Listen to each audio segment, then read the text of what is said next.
Praise the Lord, everyone. Brother Roop here. We are continuing with the story of Cornelius. And Cornelius just had his vision from God. An angel was sent down to him to give a message. Cornelius immediately, without hesitation, sent his people to go get Peter.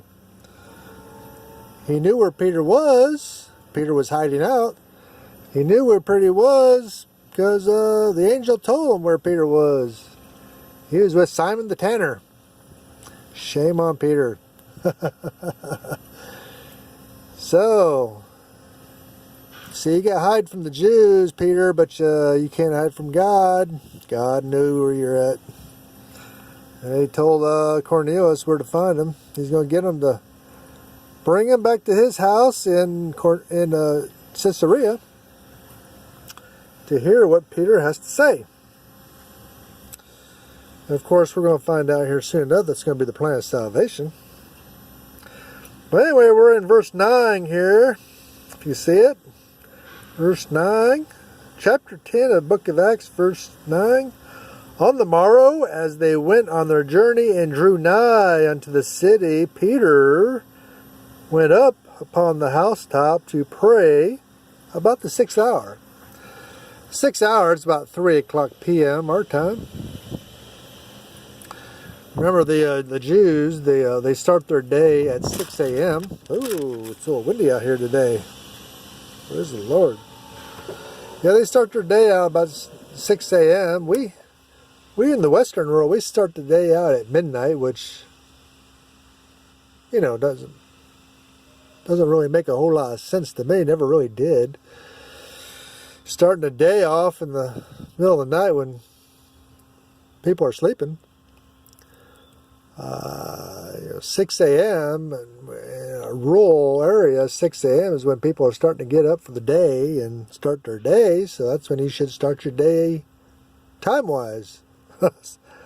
Always made more sense to me. Anyway. So, yeah, 6 hours a day, that's, no,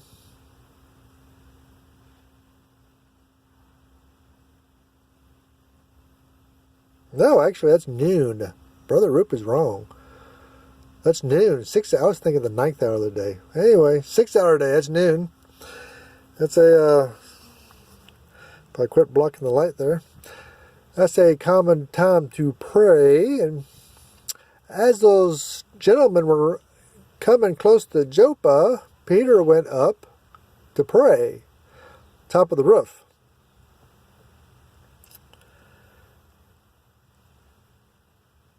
Went upon the housetop, which is a kind of nice way to say top of the roof. Folks back then, and still do today, they make their roofs flat. That's because they don't get a whole lot of rain there, so they don't have to worry about the weight of the roof. Doesn't snow there, so there's no issues with the weight causing the roof to cave in. So they always made the roofs flat because that gives them a second story or sometimes a third floor or whatever, or something to. They didn't have air conditioning back then.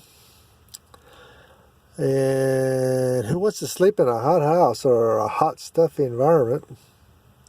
And the first floor was commonly where they put the animals. If you had sheep or goats, you didn't want somebody stealing them during the night. In order to keep people from stealing your animals, you put them inside the house with you. So, sheep and goats stink. If y'all never been around sheep stink. They really do. They don't stink as worse as chicken or pigs, but they stink.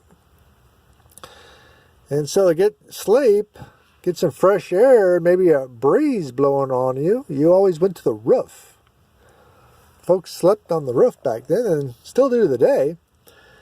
I don't know if you've seen any videos or movies from Middle East, like Iraq, but people went on the roof, the flat roofs. And there's always a parapet around it, a little wall, keep you from falling off. And you can sit there on the roof, leaning against one of those little walls, parapets, and pray and have privacy. Nobody can see you from the roof or from another roof or the street or the house. You got privacy. So it's common for people to go on the roof to sleep and pray, and they can store things up there. And anyway, top of the roof, that was top of the house, that was not uncommon for Peter to do that. So Peter's going up to pray, and the gentlemen for Cornelius are coming into town, and both groups are being set up by God. God is controlling both groups. God's bringing them together. God's waiting on Peter to pray, get his mindset right. God's going to educate Peter a little bit, and he's going to get him ready to go with these gentlemen who are coming to town and come get him. And we'll see this in the next couple verses. Thank you.